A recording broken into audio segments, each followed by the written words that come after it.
Welcome to the Truth Booth Podcast, where we bring you the most insightful and inspirational content to move you forward in your fitness journey. We feature some of the most outstanding individuals in our community who live their truth and inspire others to do the same. We thank you for listening. Now sit back and enjoy our latest episode.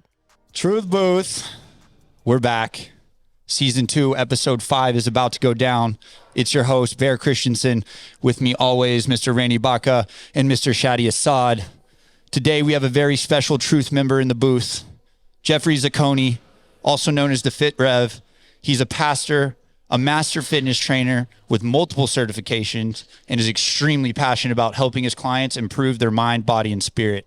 He's a man that truly understands the meaning of faith and how important it is to build himself back up even after major setbacks. From the time he was 18 to the present day, he's undergone at least 30 surgeries. This previous fall, Jeffery had his greatest battle and test of faith to date. He developed a staph infection in his spine that had him hospitalized for months. He is now on week 4 of a massive comeback. We've missed him dearly here at the Truth Family Fitness, and we're so glad to have him in the booth with us here today. Rev, how are we doing today, brother?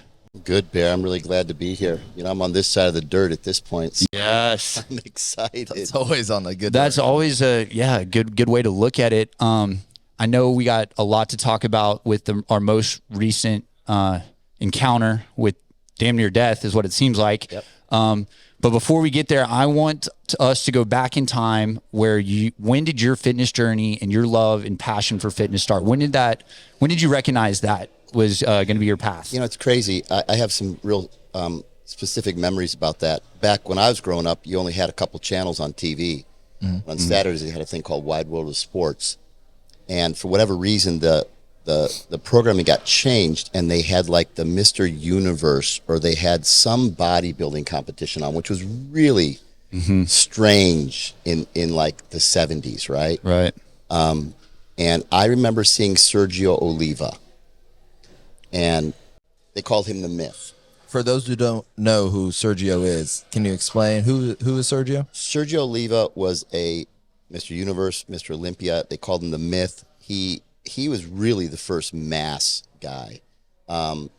He actually, I think, beat Arnold once or twice, and then Arnold ended up beating him. Wow. But and I remember because he had his head shaved even back then, and he had like veins in his head, and I was fascinated by that.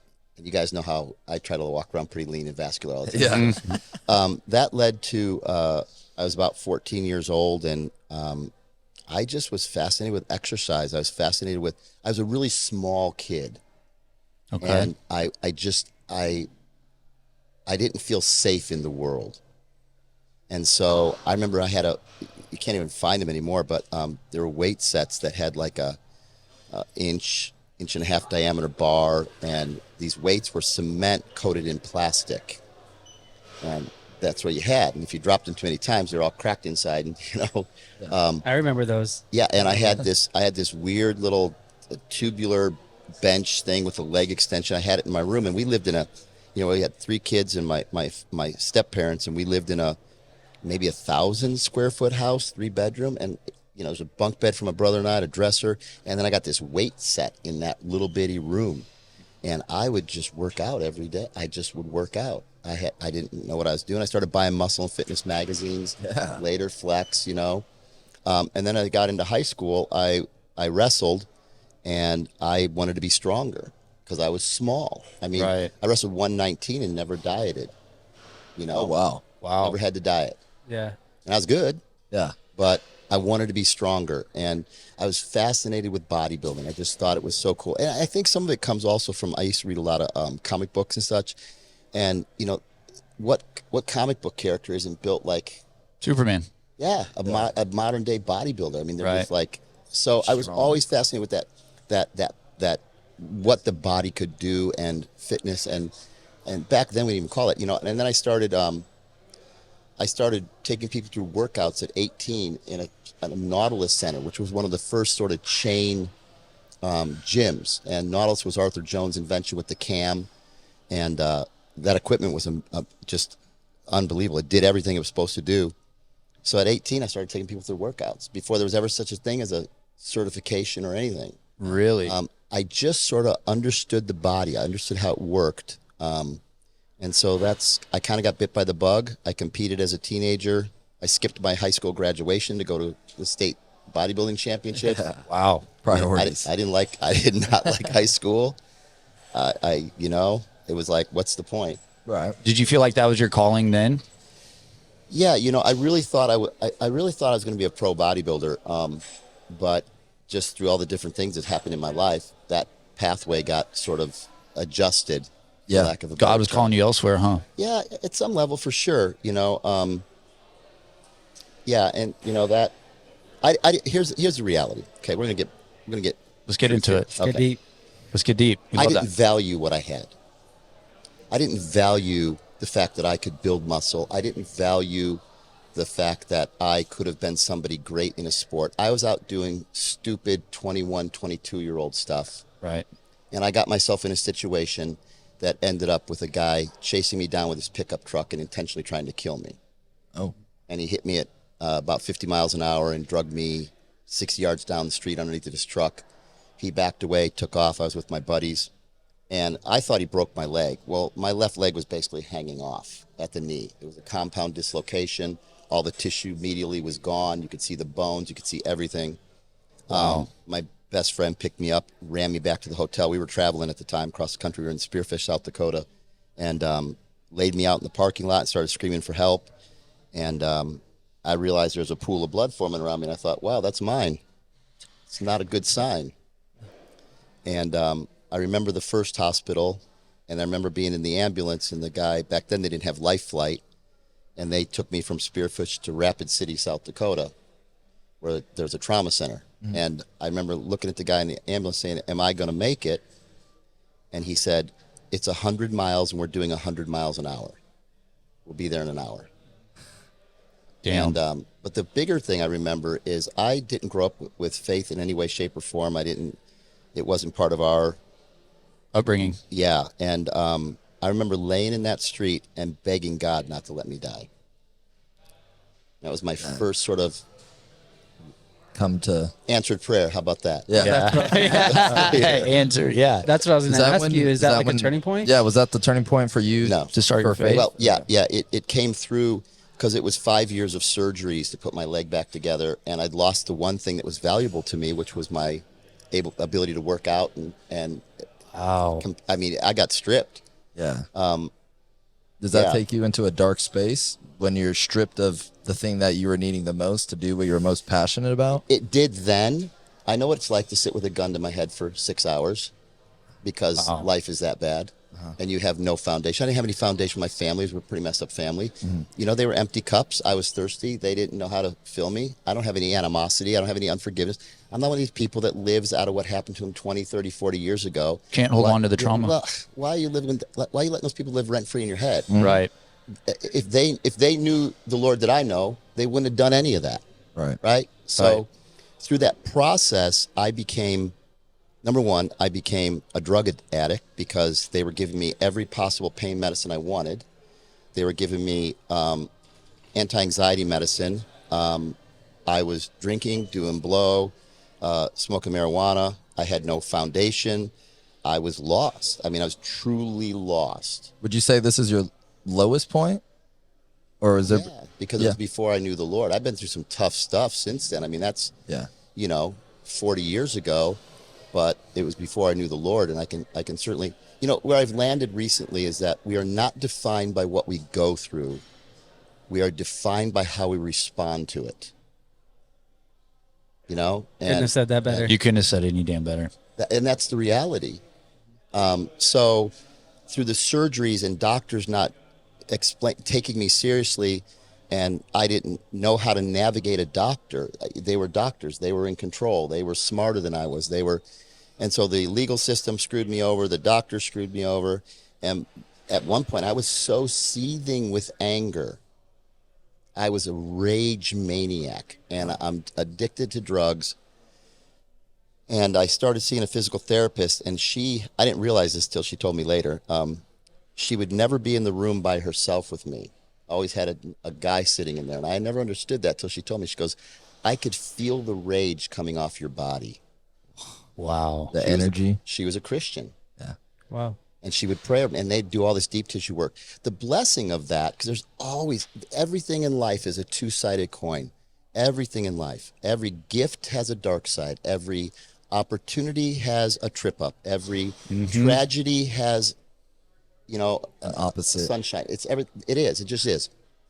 And the guy she was working for was a guy by the name of Bob Gaida. And if you look him up, you'll find some information about him. He actually beat Arnold for the Mr. Universe. Nobody had ever heard of him. He was a physical therapist that was 30 years ahead of his time. He was doing the stuff that's normal now in physical therapy. He's the guy that invented it. Wow. So I'm in his clinic and he's working with me. Well, I'm fascinated by this stuff. So I'm going to, basically he ran his clinic out of the Chicago Bears indoor practice facility. Okay. What was that? It was way up in like Northbrook or Deerfield or something. I'm from Chicago. I don't remember. I haven't been back to the city in 20 something years. And I would drive all the way up there and I'd be there for like 2-3 hours. And then when he was done with me and then she was done with all the soft tissue work, I would hang out and watch him. And in fact, he had me over to his house a couple times. He had a functional gym in his basement, literally in 1985. That's almost unheard of, right? Yeah. At that time? Rope nets across the roof, the ceiling of the place. He had all this weird functional stuff. He had an amazing house, trust me. It was like this big, giant, super cool house. But he was so far ahead of his time. And so that's where I got my education. Oh, okay. I was going to his clinic for 2 years. It was as if I'd gone to college. And I'd hang out, and I'd pay attention and all that stuff. And then Ashley Reese was the gal that was working on me, and she introduced me. And to this day, I cannot remember this guy's name. And I keep trying to find it. I should go back through this Chicago Bears Super Bowl roster because he played for the Bears. And she was kind of opening the door for the things of the Lord to me, and I was just too mad. I was too angry. I'd been let down. The doctors, lawyers, all these were supposed to be the smart people to take care of. They realized they're all just a bunch of doing the opposite. Well-intentioned people. At that time, I just thought they were a bunch of knuckleheads. Right. Yeah, in a lot of ways, you saw how the system failed you. The system that surrounds us, that's supposed to protect us. That's right. It was beginning to fail you. And it failed me and I had no adults in my life at 23 years old to help me make these decisions. Right. And so I'm flailing out there, and I was angry. I was filled with rage. And she said one night, I want you to come to my folks' house. She lived with her parents, and she was a physical therapist. She was amazing. And she had this Chicago Bears football player. I should have looked up his name before I came here. And he shared the gospel with me. And I remember that night to this day. And he came there for me. And that was the first time in my life that somebody actually stepped out of their world and did something for me. And he went on to have a ministry to pro athletes. And the reason I can't remember stuff a lot is because I still have a lot of brain fog from the last thing I've been through. Right. Because the staph was in my spinal column, and it's so I lose track of stuff. So if I lose track, just give me a minute. I'll try to bring it back around. No worries. Great job, man. So so that's kind of how I came to, I got into fitness and I came to faith. And I finally found a doctor. She got me to a doctor who took about 1.5 years to evaluate my leg, had me doing physical therapy in his clinic before he did the final surgery that got me to be able to walk. And he was excited that I was going to be able to walk like a normal person, because I don't have a kneecap on this leg, and my gastroc, they used my gastroc, the medial head of my gastroc, they put it on the side of my leg to save my leg. Okay. And the fact that everything was still intact, the ligaments, tendons, and all that kind of stuff was kind of shocking. And I mean, it was an oozing, gaping wound for how long post leg injury did you start loading up heavy squats again? So he was excited that I could walk, and I said, hell no. And this is where I found my fight. This is where I found the resolve. Because this was surgery 1. That was actually 13 surgeries. But over time you had to do over 13. those 3 years. But that was the one event that kicked off all the surgeries. Yeah. Okay. And so gotcha. at that time, little stim machines that you put on to contract a muscle. Yeah, I'd sit there and twitch. But yeah. they will actually flex a muscle too. If you crank them up enough. Yeah. The ones they used to be. So back then, that machine was a box, looked kind of like his mixing board, with knobs on it, and you had these big pads and these Velcro straps, and you had to put water on the pads and put them. And they had done that so much to me in the physical therapy clinic, so I got my insurance to buy one of those machines. Well, back then, so think about this. This is 1985, 86, 86. This machine cost $1,500 back That's then. a lot of money back then. Yes, it was. And I got the insurance to pay for that, and I remember I walked into a gym.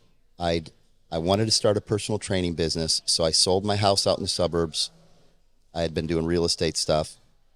I was a VP. I apparently learned how to overcome. I became a VP for a home building company and walked away from it. That guy went on to be the owner of that company, went on and Made millions. Oh, Billions, probably. stupid money. At one yeah. Hundreds of anyway. millions. Yeah, he made a lot of money.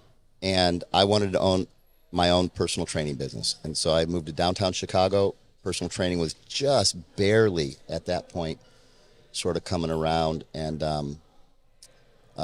I had worked out upper body, but I had not been able to do anything on legs. Mm-hmm. So I was the typical light bulb guy, and I hated that. Heavy up top. Yes, Yeah. I hated it. I hated it with a passion. And I though I'd come to faith, I still had a wild side to me. I had a sub 10 second street legal drag bike. I rode that thing around Chicago. How old are you at this point? Then I was probably 25, 26. Okay. Yes. Okay. So I got run over at 23. You think about that kind of stuff, like you get run over, you got some serious PTSD. Mm-hmm. Mm-hmm. And then I'm running this motorcycle on the highways in Chicago as fast as I can to just try to beat that thing that had a grip on me. I didn't want to be afraid of anything. I was going to say, you're facing your fears. Yes. Head on, right? Yeah. Absolutely. And I think there's a lesson in that. I think that, I think we've become soft. I think that we've become, Absolutely. we're nobody's being tested anymore. Mm-hmm. Comfortability is everywhere. Yes. And everyone seeks it. Yeah. And, and so what happens? You get, guys that have a nice car and make some money and treat women like crap and they wonder why their life isn't, it's just like, seriously. They don't know where to find fulfillment. They don't know. They're living in Peter Pan world. Yeah. Is that Jordan Peterson says that? Peter Pan? Yeah. They've not grown up. Never growing up. And they're 30 years old and not grown up. Mm-hmm. And they can be great at business because it's not because they care about what they're doing. It's because they want to make money. Right. So they don't care about anybody they're doing it with. They're Right. living in Peter Pan world. Yeah. Oof. Right? Right. And But that so- tends to veer us in the darkness too. Like, Yes. because we start to get comfortable. We allow things in our life that actually are bringing us more darkness and more Yes. unconscious living. And then it isn't until something tragic happens, whether that be an injury or whether that be with a relationship or whatever, that it actually brings that light on. But that light isn't a pleasant light. It's more of like an awakening, like, where am I? What have right. I been doing? And that's whenever people get the opportunity to switch That's their right. life. Listen, the Lord brings correction because he loves. He's not punishing anybody. He loves us. And so he brings that correction into our life to reorder us because we're self-destructive inherently. Mm-hmm. We live from our emotions and our feelings. And those are all post the fall of man. And we got to be stronger than our feelings and our emotions. Yes. At the same time, you should be deeply in touch with your emotions and your feelings. You just do not let them control you. It's beautiful self-awareness. Yes, yes. What you're saying about when you come into that moment, Randy, when you were saying how you come to that moment where you've gone through something and you become really conscious of where you're at right then, right now, that light shines. We are called to live present. And the enemy of our souls wants us to live with regret for yesterday, fear about tomorrow. That way we're always either worried about tomorrow or living with regret about yesterday. And what happens is we're never present, and God is right here. And so when we begin to live out of that place, we begin to function at a different level. We begin to walk in a different way. Where was I with... So I remember walking into Quads gym. I had a little bit of muscle on my upper body at this point. I moved to downtown Chicago, trying to start my personal training business. And I had that machine. And I knew how to put it on my leg. And, I mean, my thigh wasn't that big around. I mean, it's probably smaller than my arm before I been out of here for 4. Yeah, it was nothing. And I have half a calf, so I'm half calf. Yeah. That's Half calf. Half calf. And I put that machine on, and I put a 45-pound bar on my back. To answer your question, Bear, when did I start load? When I start squatting, and I just dropped myself down, but I didn't have the ability. I could get out of a chair, but I didn't have the ability to push up. And we didn't have a lot of functional training back then. And I set the timers on that stim machine, and it fired, flexed my quad, and stood me up. And then I'd lower myself again, and then that machine would go, and it would just get me with that, and my quad would fire, and I'd stand back up. And 2 years later, I stood on stage. So yeah, so that's how I started training, and eventually I just started just pushing it and just willing it to work. I just literally willed my body to work. I have this, and I tell it to clients at times, Bear, you're in control of this body. You can tell your body to do whatever you want it to do. And we don't manage what our bodies can do. Mm-hmm. And even back then, I knew that if I could move more, I'd heal better. I knew I could get strong.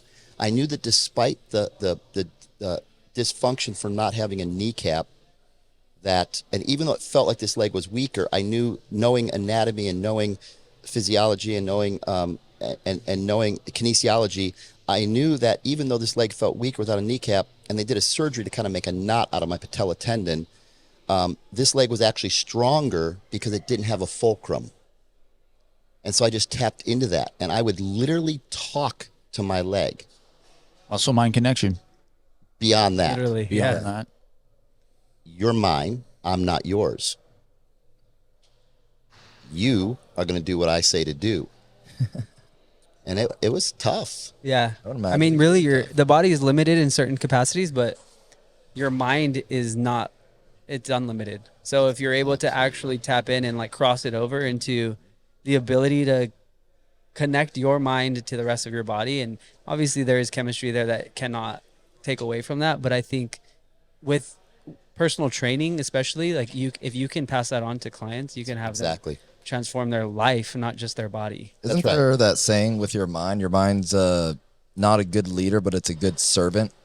Right. On trying to, like, There's something like that, yeah. Yeah, something about being able to control the mind and not let it dictate. You're not the servant. Yeah. Your mind is your servant. Yeah.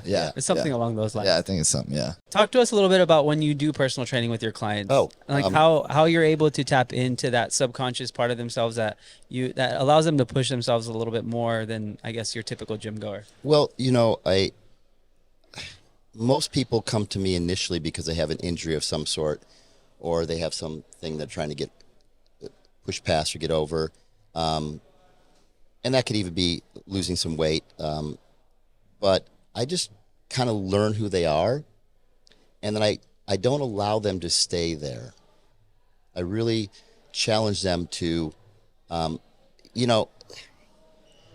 your why for everything that you do is your ceiling. So what I try to do is push their why up.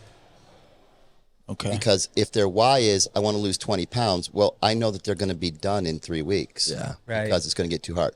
If their why is, I want to save my marriage because I'm 50 pounds overweight, my husband's not interested in me, or my wife's not interested in me. Or the doctor said I'm about to fall over because I'm going to die from a cardiac arrest. You know what? Yeah. People will ignore that. They won't ignore their spouse. Right. Well, what's crazy is that's normalized. Yes. The fact that like, oh, I'm taking medication for this, and this, that's normalized. That's right. And so I just kind of set a bar. What I do, I had a woman who was here. She was Indian, and she came to visit her parents, and they brought her. I believe that everybody who works with me is, the Lord brought them to me for some reason. Mm-hmm. This woman walked in the door, and it was absolutely like I went, holy, what am I going to do? She had something in India, and they had cut when she was a kid, and they had cut and fused her ankle and did something in her hip, and she walked with this swinging, she had to swing her leg way out to the side and this big, and she was gaining weight, and her parents were really concerned, and she had all this nerve damage. I can't remember what the disease was she had. It might have been polio. Oh, wow. Kind of She might sounds have like that. had polio. And so they kind of lock this leg up by cutting stuff and seizing it. And I remember just sitting, it was probably the hardest talk I ever had with somebody. And I remember sitting on the floor with her when she first came in. I was just trying to see what strength she had. I mean, she couldn't lift her leg straight up like this. She had no ability. It just wouldn't work. Yeah. So she's limping on this thing. She turned her foot way out to the outside.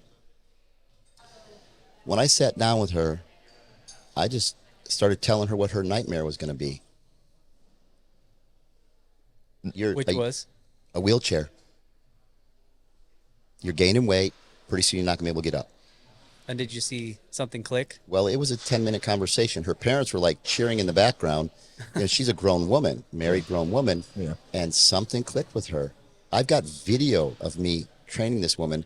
By the time she stopped, and she was only in the country for, I want to say 6 weeks, maybe 6 weeks. I saw her almost every day. By the time she left, her feet were walking straight. Her limp was not as bad. She felt confident she could stand up, sit down. She was doing banded monster walks, side steps. She was doing Yeah. everything. And it was all because I just gave her a different vision for what her life could be. You know, she said she wanted to have kids, and I'm going, well, then let's get strong. Yeah. Yeah. You know, and I think I do that in a different way with each client. I kind of meet them. I think the real key is that you have to listen, you have to ask questions, you have to meet them where they're at. And then I absolutely know that I never leave anybody where I found them, period. I don't care if it's the person at the grocery store. That person's going to smile before I walk away. Yeah. Because what's the point? Right. Well, that's a lot like what God did with you whenever he drug you under the truck and had you have 13 surgeries. That's right. He didn't You know, leave me. he didn't leave you, and he met you where you were at that moment, and he brought people into your life that That's right. allowed the switch to turn on, because without that drastic of a switch, nothing would have happened. Nothing would have changed. No, I was in a bad way. That's crazy. And I feel like doing that work with that Indian lady and being able to get her to walk straight and do all that has a big sense of fulfillment within yourself. It does. I'm good at what I do. I'm better at unpacking people. I'm not the smartest trainer in the room. I'm good at unpacking a person and figuring out what's going to motivate them. Bringing out what like you just said, motivates their greatness, because people, everybody's got great stuff about them. They forget it themselves. That's right. It's our job to pull it out. That's why I love doing what I do. I know Shaddy loves doing what you do. Right. And obviously that's what you do. That's right. You're just calling them to more than they think they can be. Right. And not everybody needs to be a bodybuilder. Not everybody needs to compete in jiu-jitsu. No. Right. What is it that you want? What's your why? What are you trying to chase after? What You don't have to like the truth, but you got to respect it. truth is truth. Yeah. Right. Yeah. There's no going around it. There's No. none. Yeah. No. It is what it is. Yeah. Yeah. You know, and the sooner that we face up to truth, the better we are. I think the problem is that most people are living in a delusion that they don't have to face the truth. Most people aren't willing to face the truth about who they are. They're living out of the things that happened to them in their past. That's why their relationships aren't working. They may be great at their job. They may even be financially well off, but they have no idea how to have an authentic relationship. They have no idea how to be, I'm not talking about emotionally available. Who wants anybody emotionally available? A baby's emotionally available, Yeah. right? Right. You want to be emotionally fit. You have control of your emotions. You want to know, how when the right time is to bring those out, the safe places. But what people really aren't is they're not authentic, and they're not authentic with themselves first, let alone anyone around them. And so if you can help them get to this place of being authentic, to say one authentic, truthful thing about themselves, that light starts going on. Step one again of healing. Yes. And everybody is walking around trying to ignore the bad things that they've gone through in their life, Find an escape. drinking, whatever the case may be, and acting as if it didn't happen, which is just as bad as acting out of it happening, Right. You know, you can't heal from what you don't acknowledge. Yep. Facts. You know, I mean, you just can't. Yeah. Can't. You can try to run from it all you want, but until you face it head on, That's right. It's going to haunt you. Yeah. Yeah. So the truth, as Jesus said, will set you free. And I understand freedom. Took me a long time to get here. I think part of my mission in life is to help guys like you guys not to spend 40 years of tragedies to figure it out. But let's face it, you're all going to get tested at some point in life. Yeah, and sometimes it does take 40 years. Sometimes it takes an entire lifetime, man. Took Moses 40 years, took Jacob 40 years, yeah. took Abraham 40 years. So I feel like I'm in pretty good company at this point. Some people can be tested literally right out of the womb too. So Yeah, it could happen absolutely. that fast, right? Where their life is changed from the moment they come out. And it's like that is the plan that they were designed to have. Yes. And without that plan, they wouldn't be who they are. And it's like we always try and fight that. We're trying to fight what was designed for us, and we compare ourselves to what other people's design was, and that's what gets us in trouble, is the fact that we're constantly chasing after what other people have, when it's like it's all just like right here, like just right. look right here, and then all your answers are Listen, there. I'm the richest man you know because I'm on this side of the dirt. Yeah. They told me, 7 doctors told me this last thing I went through, that anybody 40 and up would have died from this. 2 said I should be paralyzed from my waist down because there was an abscess in the infection on my nerves to my legs. And I'm not. Jeffrey, I think it's time to dive into it. Oh, Yeah, you want to go let's into talk- that? Let's talk Okay. about that. Let's dive into it. Yeah, so yeah, everybody can, explain how. because this all is that the most This is recent. this is the most recent Yeah. event. event. Let's go, Jeffrey. I mean, everything I've sort of overcome in life has either been a relational dynamic or has been a physical injury of some sort, or like I've had bilateral knee replacements. I came back from that and I competed. Shoulder surgeries, tore my rotator, came back from that and competed. Got my face shattered. That was a relational dynamic. Had that fixed, but everything's been physical. When you get ill, and my kids have a joke about me. They're like, Dad's going to live to 100, because I confess that. And it's not a joke to me. And we have an enemy that decided to put that to the test. And so what I just came through was my Job crucible, if you understand the Bible, the Job story of a righteous, and I'm only righteous because of Christ, but Job was a blameless and righteous man who had calamity befall him because there was a wager between God and the devil. And then all his friends come in and kind of tell him all this stuff about how you surely have done something, Job. Otherwise, this wouldn't be happening. We have this idea of cause and effect. And the kingdom is not cause and effect. God doesn't do cause and effect. it's intention, God does God. right? And there's a battle going on around us from my perspective. And so the story, it was the first week of December. I'm preaching at the church that I lead, and I start getting chills, and I'm thinking, what's going on? Yeah. I spike a fever at home. I notice I'm having some urinary tract symptoms as well. Call the doctor, gives me antibiotics, no big deal. A couple days later, symptoms are gone. Fever was gone right away. Yeah. The following Sunday, I'm at church, my low back starts hurting. And I'm like, wow. And I had trained here on Saturday. And I was doing some crazy functional stuff. I mean, when you're sitting on the ground with your feet out in front of you, you got a 45-pound bar and you're touching the 45-pound bar side to side, you might strain your low back just a little bit. So I thought maybe I did too much. Mm-hmm. I was doing kettlebell swings on a BOSU, which is, again, one of my crazy things. Yeah, we love it. And so it was pretty sore that night. And then Monday morning I woke up and I was like, oh, I threw my back out. So I go to the chiropractor and she adjusts me, and I was a little better on Tuesday. And on Wednesday it was getting worse again. I called the doc and he said, I think he gave me a muscle relaxer or something. And he might have given me another round of antibiotics. He said that could be he was concerned that the urinary tract infection might be going up into my kidneys. Oh. Okay. And so he gave me another round of antibiotics. Thursday the pain is excruciating. Like I'm like, can't breathe, can't walk, shuffling to just go to the bathroom. Go to a different chiropractor. He tries to he can't adjust me. And everything's painful. I'm still thinking my back's just out. Right. Friday, it's worse. Go to the chiropractor. Still couldn't. Saturday, he adjusts me, and I see white and almost pass out on his table. And somehow I drove home. I don't even know how I did because my legs wouldn't work. Oh, I was like, and the pain was so. I mean, I've had a lot of pain in my life, a lot of physical pain. Yeah. And this was, the little sign in the hospital. 1 looks like this, 10 looks like this. Well, there's this whole level past 10, like excruciating, like in the moment, the worst pain you can imagine.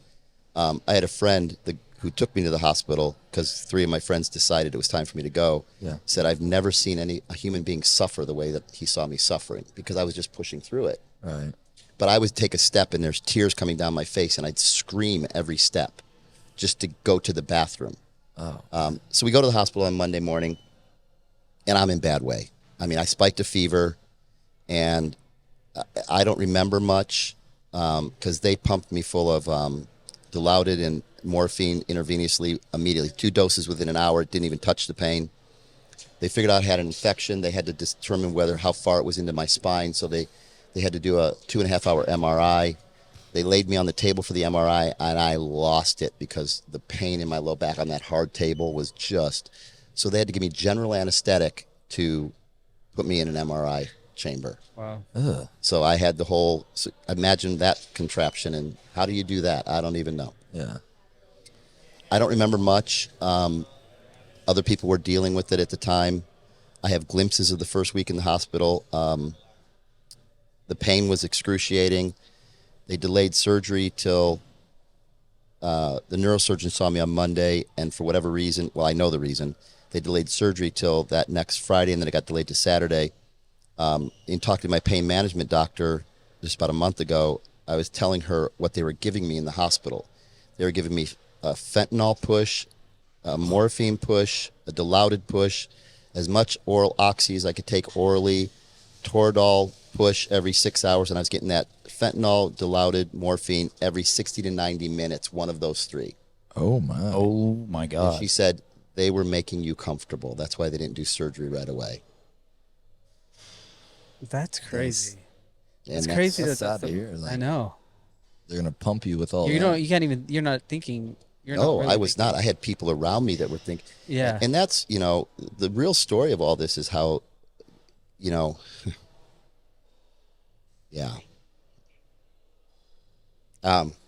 You're good. No, you're good. You're good. When you're laying in a bed and you're in that much pain, you go way deep inside yourself and you're going to find out what you're really made of. Mm-hmm. You're going to find out whether you really believe what you say you believe. I'm not a go to church on Sunday kind of guy, Christianity. Yeah. And I found out that what I believe, and,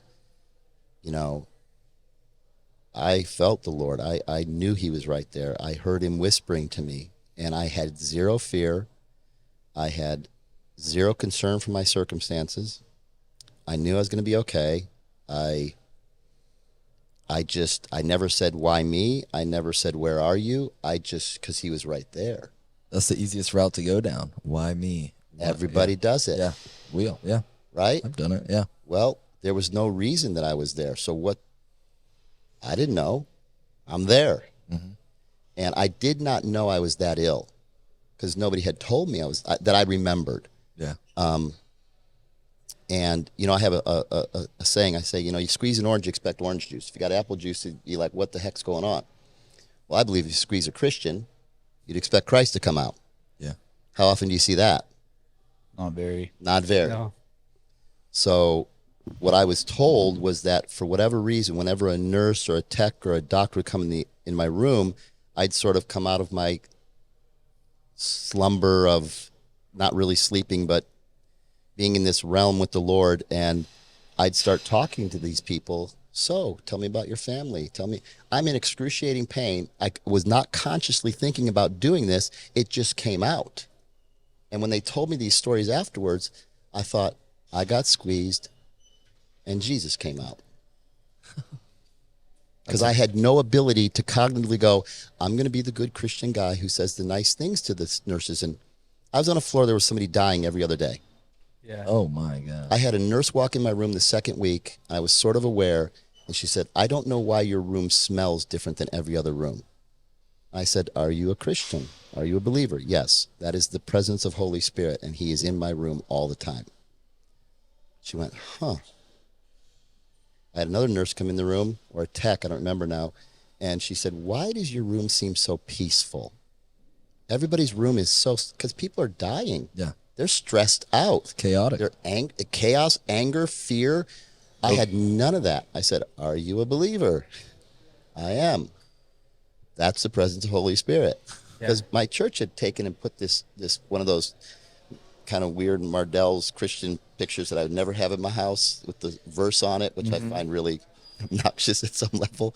But they bought it and put it in the window in my room, and it was Joshua 1:9. Be strong and courageous, for the Lord thy God is with you, you know? And then they wrote my favorite worship song on poster board, all the words, and taped it on the wall at the foot of my bed. That just speaks volumes to the people that you, like when you're on your deathbed, who's coming to visit you? You know, is it, you know, who's going to be there for you? And that brings the energy that you've put forward in your own life. That's right. You know what I mean? And without that, you know, if you're hanging around with people that don't put God front and center, that's why their rooms probably are energetically not as charged in a positive way as yours is. That's right. You know, you find a lot about how you've, like you said, the people you've influenced and the people that you've walked with, and when the rubber hits the road. And I had some people really rally around me, for sure. I had a lot of people at a distance rally around me financially. I was absolutely unable to do anything for myself. And my bills got paid. My kids got taken care of. I you know, it's really the gospel, you know. When we're lost and dead in sin, we have no ability to save ourselves, to rescue ourselves, to clean ourselves up. And that's the beauty of it. It's not about being a better version of yourself. It's about you were dead and now you're alive. That's the gospel. That's what it says. Literally. Reborn. That's right. You are ways. to be born again. And so I've known that for a really long time. To have to actually be the object lesson for other people was not on my list of, hey, let's check that off the bucket list. But I remember laying in the hospital the first few days and asking the Lord to heal me. And as plain as day, I heard him say to me, I want you to pay attention to what I'm doing in everybody else's life around you through this. Because I've been living for 10 years out of Romans 8:28 through 30, which says, God will work all things together for good to those who are called, chosen, elected according to his purpose to be conformed to the image of his Son, the firstborn amongst many. So in my estimation, Christianity is not a religion, it's a following empowered by the one who said we are to follow him. Right? Say it again. One more It's time. a following empowered by the one who said we could follow him. If we couldn't follow him, that would be the worst play on humanity ever. We've turned it into religion because we don't want to do what he says we can do. We can live clean and pure and holy and righteous lives. We can. Not out of effort and trying to do it, out of relinquishing control and becoming love to the world around us. And so I've lived that way for a very, very long time. And then the people around me were able to live that back to me. But when he said that to me, I said, okay. And I watched how he was using my circumstances to change everybody. And for some, it was too challenging. They walked out of my life. Wow. And that's part of the journey. Right. Right. And that hurt. But that wasn't on me. They just couldn't deal with the intensity of what I had gone through. And it revealed something about them, not something about me. It revealed weaknesses and flaws in who they were. And so it was to protect themselves, living out of the stuff of their past, it was easier to continue to hide in that stuff of the past and point the finger than it was for them to come face to face with the things that, to say, wait a minute, I can't fix that. Yeah. That's between them and God. Yeah. Now, am I sad that those relationships came to an end? Without a doubt. I mean, I was talking about marrying this woman, and it didn't happen. Wow. Not because I didn't want it. No. And I'm a different dude. I mean, Fair enough. I mean, I'm just not the same guy. Right. I think we all like graduate at certain levels in our life, and when we graduate, you know, spiritually or whatever it is, like literally, maybe even people, like those people don't graduate. They don't get to graduate with you. They can choose to go with you as well. But That's right. That's good. I just don't think that, you know, when we step up, there's gonna be people that aren't willing to step up with you. You know, and it's our, you know, I think as human beings, like, we should try and lift them up with us, but that doesn't necessarily mean that everybody's gonna have the willpower to come up with us as well. We're not. They have to be able to handle that. That's right. That's right. Respects. We're not responsible for saving anyone or rescuing anyone. We are responsible to throw them a lifeline. It's like that saying, you can lead a horse to water, but you can't force it to drink. That's right. Yeah. You can't. Exactly. And it's shocking. Amen. I've been saying this for years. It's shocking to me the levels that people will go through to destroy their own life and call it life. You think they subconsciously do that though? They don't even. I don't. Oh, yeah. They don't even realize. Or I think they actually realize you do. they're ignoring the truth. They're ignoring the facts right in front of their face. People are so lost in whether it's whatever it is that's happened to them, or whatever it is they're hiding from, or whatever it is that dynamics going on, that they're unwilling to take a hard look at themselves because they're afraid of what they might see and find. And you can find it in everybody who works out in a gym. I could walk through this gym and point out to you the people that know themselves and the people that don't, because I can tell by how they train. I can tell when somebody's training out of insecurity or training out of absolute joy. And Or a lot anger. of people, or anger, or whatever. Yeah. Yeah, but most people train out of insecurity. Yeah. I believe that. Yeah. A lot of those big. I did. That's how I did. started. Yeah, I was 14. gonna relate with you on that one. Yeah. Yeah. That's how it started. I just For sure. was insecure. I wanted to put armor on to protect myself. Right. I was tired of getting beat up. Yeah. So I just became the jack kid. Yeah. Nobody messes with you. Because there wasn't a lot of people with muscle back in the 80s. You know? Yeah. So I was in the hospital for 2 weeks. They pushed me out on Christmas Eve. I had to have a PICC line in, which is a line that goes in your artery in your arm and goes into your chest. And I had to have an IV bag, with antibiotics for 2 months. I was also getting treatments from my functional medicine doctor here in Austin, over at Austin MD Clinic, Dr. Roy. He was doing ozone IVs of my blood. He was doing, I think we went up to 100,000 milligram doses of vitamin C intravenously to boost my immune system. I was getting a Myers mix, and I was getting glutathione, and I was going, and it was brutal for me to get out of this reclining chair with a walker and get into a car. It was tap out, pain, tears down my face to walk into his office and climb into the reclining chair, and they'd hook me up and I would just pass out and then go back home. Getting in and out of bed was brutal. Like, I'm not talking about, oh, I hurt. I'm talking, you cannot help screaming. And that was the entire first month after being in the hospital 2 weeks. Are you by yourself doing this, or do you have anybody helping you? That's an interesting story. The same people that were in the hospital. I had somebody in the hospital literally 24 hours a day, friends that just stayed. And it was amazing. And the Lord did some amazing things through the surgery and such. And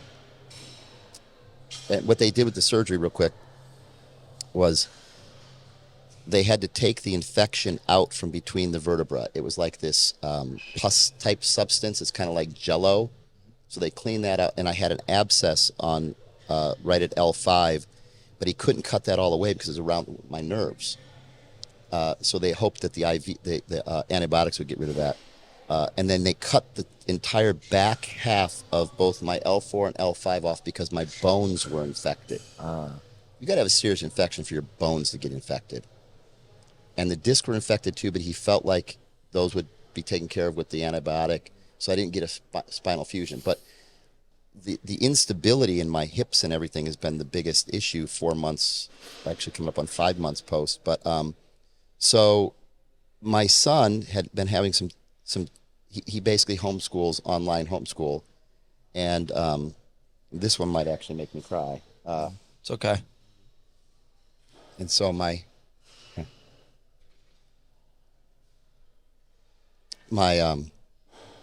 16-year-old son, who's a good kid, he had to help me with everything. I couldn't put my pants on.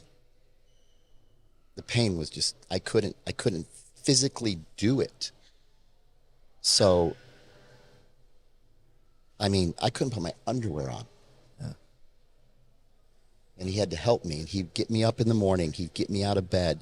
He'd help me get dressed. He'd wake up in the night, a 16-year-old boy, to check on me and make sure that I was still okay. He would make me a cup of coffee, because as I would get downstairs, it would take me some time to get downstairs, and then it would take an hour and a half to 2 hours for the pain to finally subside to where it was manageable, about an 8 or a 10, just from getting up and getting moving, getting down the stairs. And all I had at home was just oral morphine and oral oxy, and I was on the highest dosages of both.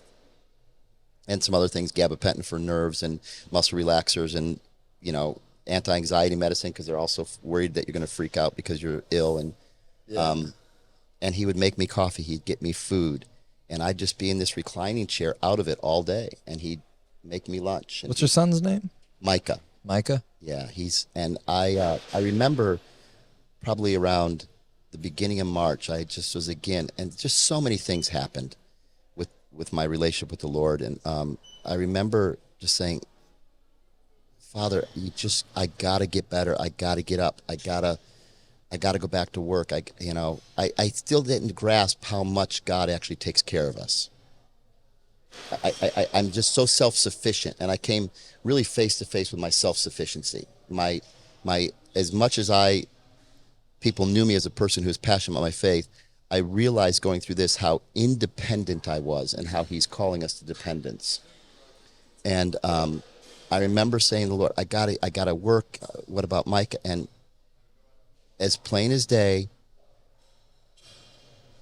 what I heard was He said, I can heal you right now, or I can continue to do what I'm doing in your son. And it goes back to what happened. Exactly what I was going to say, is that He told you, watch what I do with the others in your life while this is happening to you. And I said, okay. And my son has become, I could have spent my whole life trying to instill the character that he has 5 months later, and I would have never accomplished it. Yeah. I don't think he even realizes what has happened for him, He's capable. but I do. Yeah. And then, coming out of it'd be like every Sunday, Monday, a layer of the pain would go away, and it would reveal these layers underneath. And so I knew I was getting better, but it wasn't really happening very fast. I'm used to an injury, a surgery. It's going to be 3 months. You get to do this. There's a timeline. There was no timeline on this, and so it was hard, in that it stripped me completely. It stripped me of all my self-reliance. It stripped me of all my independence. It stripped me of this idea that if you're going to make it in the world, You're going to have to do it alone. yes, and it's only up to you. And the guy who does really well financially has figured something out that you don't know.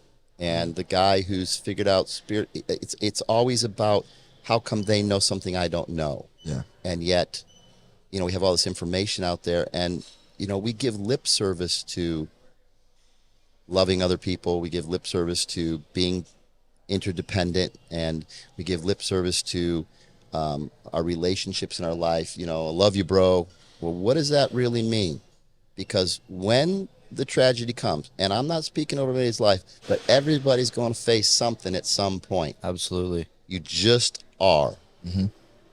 This world don't play fair. Right. Who's going to really be there for you? And so if there's a lesson there's multiple lessons I'd love to get across to people. Yeah. And then back to my journey as I'm starting to exercise again.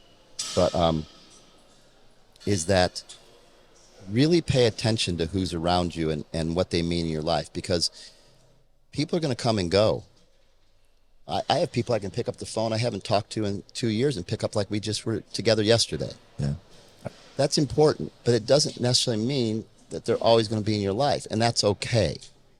But pay attention to how you're treating the people in your life you say that you love and you care about. Because what most I love you means is I need you. You make my whole thing work. Right? Right. I love you means I will do anything to help you come into everything you're supposed to get out of this life and for you to shine. That's what I love you means. Damn. That's it right there. That's it. Love keeps no account of wrongs done to it. Right. Shows no guilt. Shows nothing. It doesn't demand at all. And so you guys are all young and good looking. Be careful those girls telling you that they love you. Quote unquote. Yeah, That's a very good way to look Yeah, at it. I know. it is. And our ego loves to hear it, and we love to say it. Right. But it's like, really, you have to boil down like what that relationship means to you, and That's right. and if Whether it's friends or whatever, yeah, your Yeah. best buddies, I found out that people that were my friends were really my friends. Oh. I found out that people that I had trained and had been clients of mine and I considered friends were my friends. They donated to keep me financially above boards, right? Yeah. I didn't even know that was going on. I didn't set that up. I found out that if love is the commodity of the kingdom of God, then relationships are the economy. Why do we treat them so frivolously? say that again one more time. If love is the commodity of the kingdom of God, then relationships are the economy. Why do we treat them so frivolously? Why do we treat them with such casualness? Don't take them seriously enough. We don't. We just don't. You talk to guys that have been in the military and they got friends over there and they've been through stuff, they know what it means. But over here, people are interchangeable. You brought it up a bunch. The guy that goes and makes money, he's so focused on making money that that's all he concerns himself with. And when something like this or a tragedy happens and you don't have any people by your side, that money can't do shit for you. Nope. Because Yeah. those hospitals will take it all. Yeah. The people that you stepped on to get up there aren't going to be Right. at your That's your right. side or at your funeral. That's right. So I think that a testament of life is when the stuff goes south, who's there? Yeah. Who's really there? Because when everything went south when I got run over at 23 years old, there wasn't anybody there. Now, I was young. I hadn't had a whole lot of time to build great relationships. Right. But nobody was there. They love you when you're on top. Yes, they do. But when things go sideways, see, I knew that guy was that way. I knew that was going to, we are so quick with our words to speak death over people. We're so quick with our thoughts to judge people. We do it constantly. But really, that's just the insecurity in ourselves, right? It's like that's right. why we judge people, Projecting it because on someone else. That's right. It makes us feel better. It makes That's right. and I think a lot of times we don't learn it. We don't learn it that way. But as you get older, you start to see it that way. Yes. If you are comfortable with yourself, if you're comfortable with your own truth, you're going to be able to help others, and no matter where they're at. That's right. And when you stop feeling good about that judgment you had about that other person, then you know that you're on the right pathway. When you go, that's not who I am. I'm not going to do that. That's not who he said I was. Right? Yeah. I don't have to put somebody down or climb over somebody to get. We have this idea that there's only so much pie. Every business is created out of the ether. It was an idea. This business was an idea that became something. You didn't take from somebody else's pie to have this business. You thought it up. You put the financing together out of nowhere. It's an idea that you put into existence. There's more pie than we can imagine. And if you will help other people to have some pie, you will have a very fulfilling life. Yep. And I've spent most of my adulthood helping other people get whatever little piece of pie that I can help them get. Oh. And that's all I've done. I've just said, you believe that you can only be here, and I think you can be over here. So I'm going to step on the rock in the middle of the river right here, because I know it's there. You can't see it. And I'm going to grab your hand, and you're going to step on the rock I just stepped off of. And that's how you lead somebody. That's how you train somebody. That's how you mentor somebody. That's how you disciple somebody as a Christian. You just go, I know you don't believe that the rock's there, but I'm standing on it. Mm-hmm. Okay, so let's go to the next one. Let's go to the next one. Let's go to the next one. And when you do that, I think enough times, you have a life well lived. And when the tragedy comes, there will be people that come around you. I want to ask you a question, Jeffrey. Mm-hmm. What do you want your legacy to be? That's easy. He believed. I know him. This is not a theological pursuit for me. I've seen him. I know him. I had an experience that came out of this situation that I'm not going to share here because it's really personal. But I saw some things, and I know him.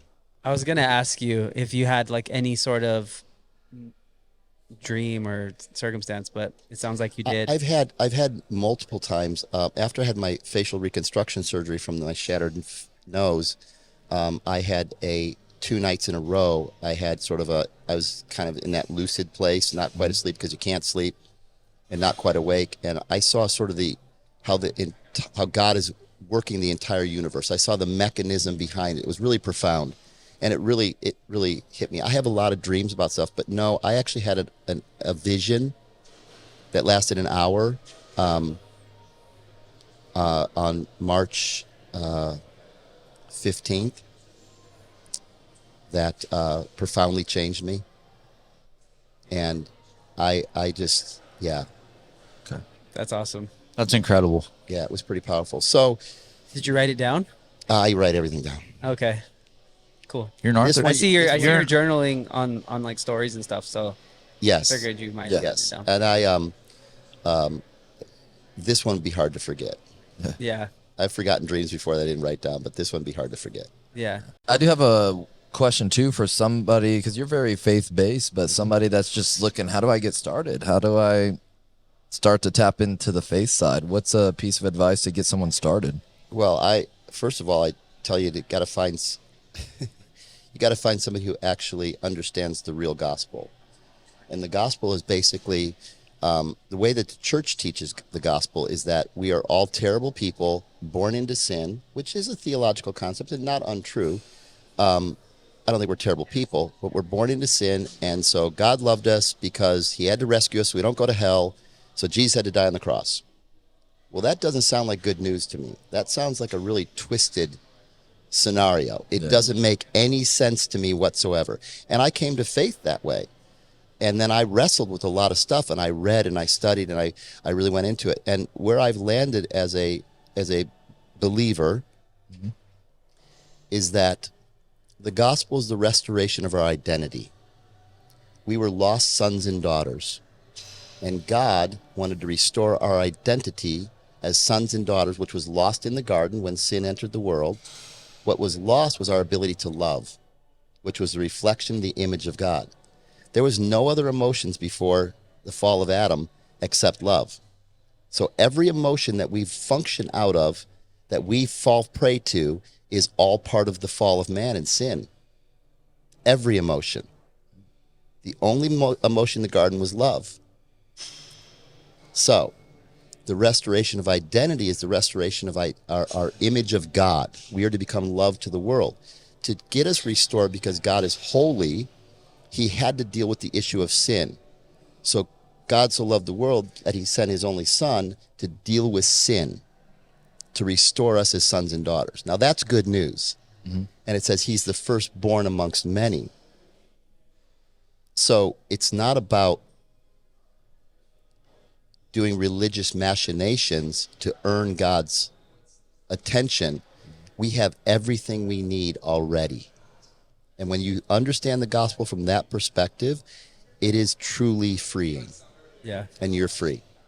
And I've been walking that way for a lot of years. Now, Wow. I don't think I would have come through this scenario I've just been through if I didn't know that that was the gospel, because it would have felt like I was going through something punitive. Why is the devil doing this? Why is it? I don't care what the why for. Here's what I've landed through this experience. God trusted me with this. He knew you could handle it. Yeah. I don't think I'm much unlike, at some level, I've read a book through this process about Job called Pain, Perplexity, and Promotion. I have a theory that because God doesn't cause sickness, the enemy does, Satan does that kind of stuff. But I have a theory that it was that the enemy challenged my father. He'll crumble if I make him ill.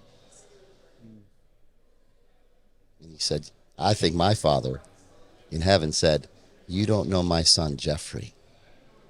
You watch what this man does. And that was only because of who he was in me. And in that doing, like, you actually have moved further away from the negative and the sin and all the darkness, right? It's like that even propelled you forward more into the positive polarity. Yeah, that's right. And I am filled with joy. I know you guys think I'm pretty serious and stuff, but listen, I'm on bonus time. I should have been dead. It's bonus time.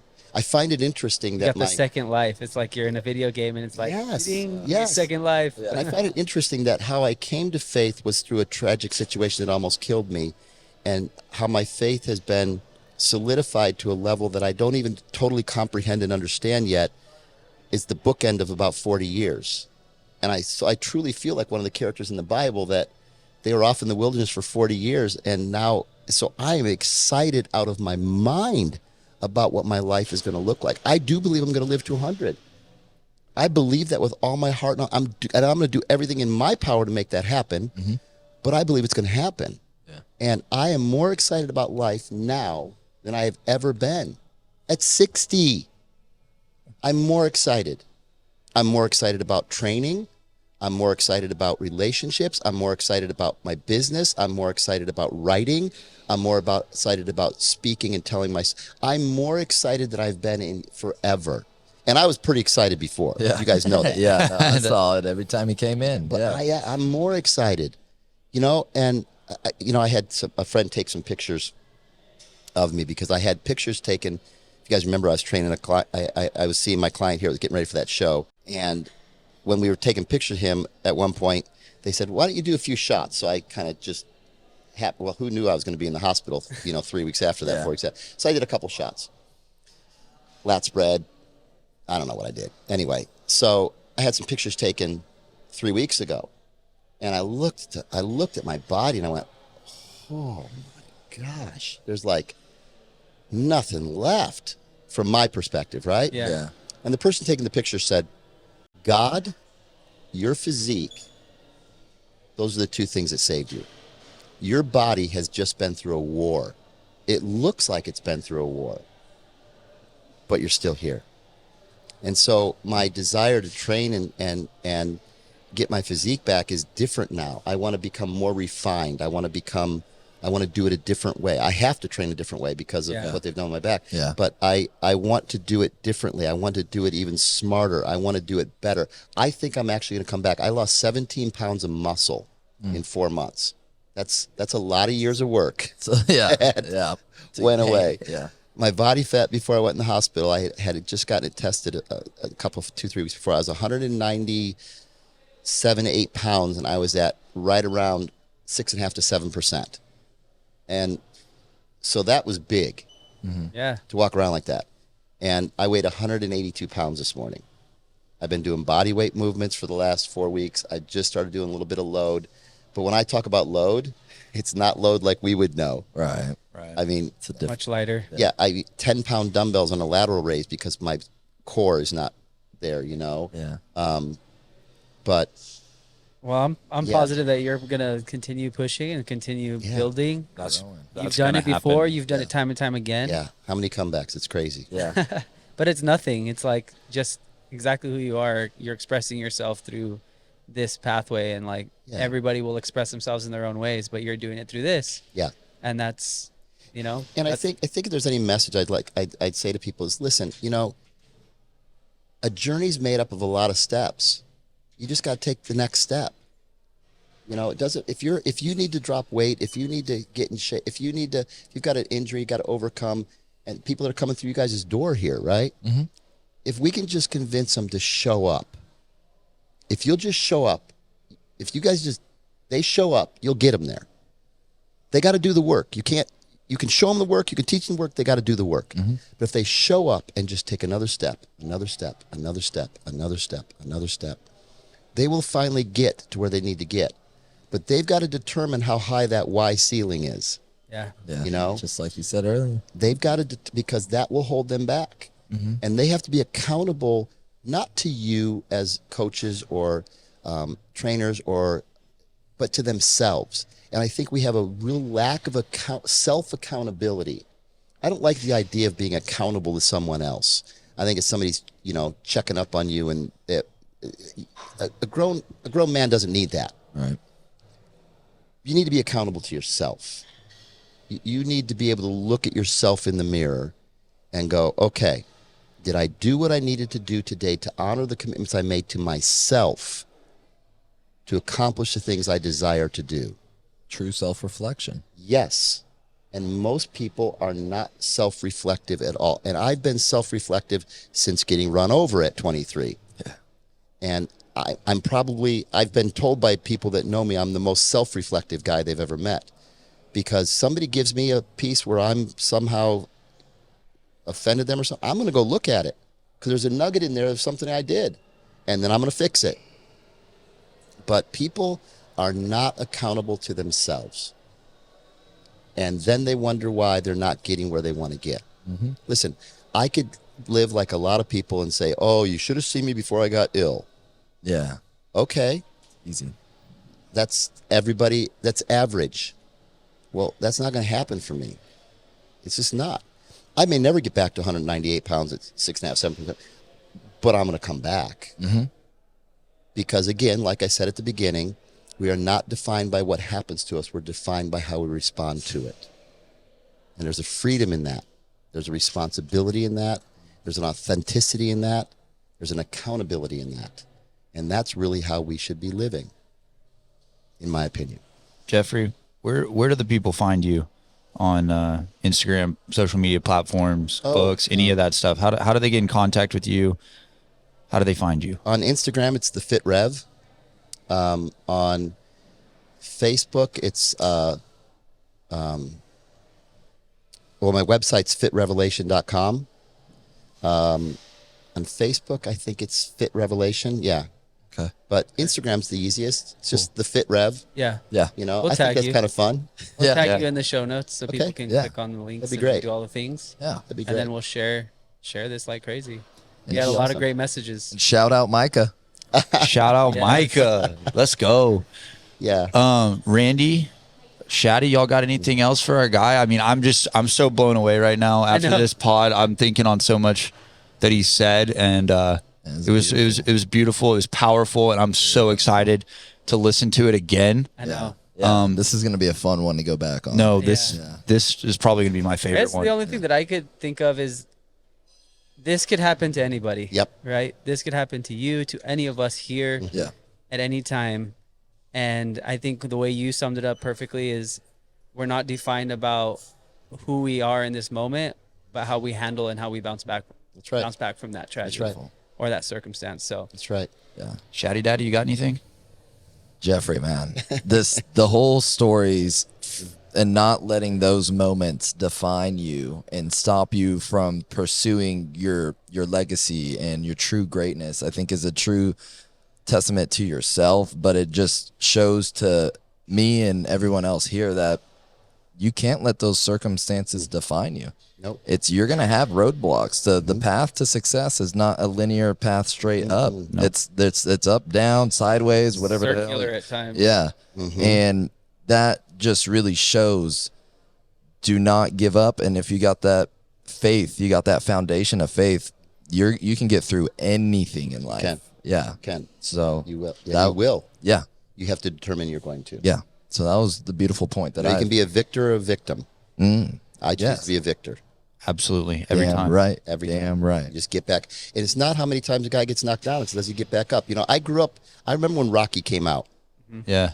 I ran around the street in my little town I lived in thinking I was Rocky, right? As a kid.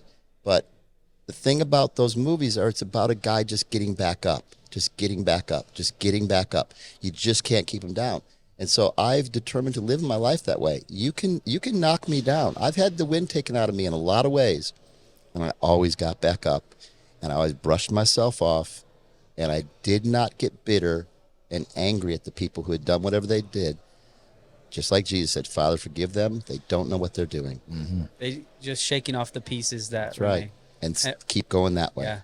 Just look around. What pieces do I have left? All right, let me build from that. That's right. Yep. That's right. You know, the pieces that no longer served me are now gone. That's right. Jeffrey, the Fit Rev Zacconi, thank you so much for coming in the booth and blessing us with your presence and all of your experiences, sir. This was one for the books. Randy, let's get out of here. Thank you. Thanks, guys. Appreciate it. Of course.